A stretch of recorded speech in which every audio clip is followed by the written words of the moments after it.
and is already predicting the taxpayer will lose $30 billion on AIG. For an instant audit on this, Tim Call, Capital Management, Uri Man, a financial analyst, back to talk about it. Uri, what do you think as far as getting this over and done with, the saga of AIG, quicker or waiting longer, having it drag out so we get more for our money? What's the best? You know, if they're projecting that the U.S. tax base is only going to lose $30 billion, that's good news, because I think the world thought that we're going to lose a lot more than $30 billion with AIG. This paper came out this past weekend. Elliot Spitzer and a couple other law professors are demanding that AIG disclose the emails that were written around the time that the company collapsed, because they want some more basically transparency in terms of what happened. And it's unbelievable that to date we still have not seen these emails being published, you know, the financial models that were that didn't work. And why isn't this stuff on the internet? Why can't we read it and find out? And I think it's people are worried about the implications of what these emails actually said, who was involved, you know, whether, you know, what does it make the Treasury look bad? And but it would be, you know, that's a great paper that Elliot Spitzer put out. Yeah, it was an interesting editorial in the Saturday New York Times, Tim. You know, Todd Schoenberger from Land Colt Trading was on with us early this morning, and he takes a different opinion than Uri. He says, you know what, I don't really, at this point, I don't really care as far as these emails go and dragging up all the dirt. We need to get what we can from this company, and let's just be done with it. What's your point of view? Well, if you want to be done with it immediately, they're $30 billion short, so they'll have to file for bankruptcy yet again.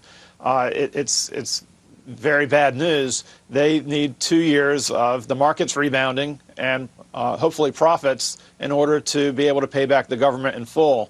So that was quite an admission, I believe, that they are not able to pay them back today, even if they liquidate.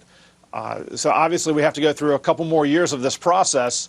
And with the government owning 80% of the firm and being the largest debtor to AIG, you have the government that's going to continue to ask these questions, have reviews, whether it's in Congress, whether it's by agencies, the trustees, or the administration.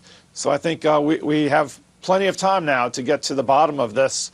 It is surprising it's taken this long, but we have 2 more years of asking questions, and the government's going to be probing a great deal. So we have the time, is what you're saying. Yeah, Uri, you know, that was the interesting part of what Elliot Spitzer wrote in the New York Times, is that you really felt, and of course, as the former Attorney General of New York, you know, he has the experience as an investigator.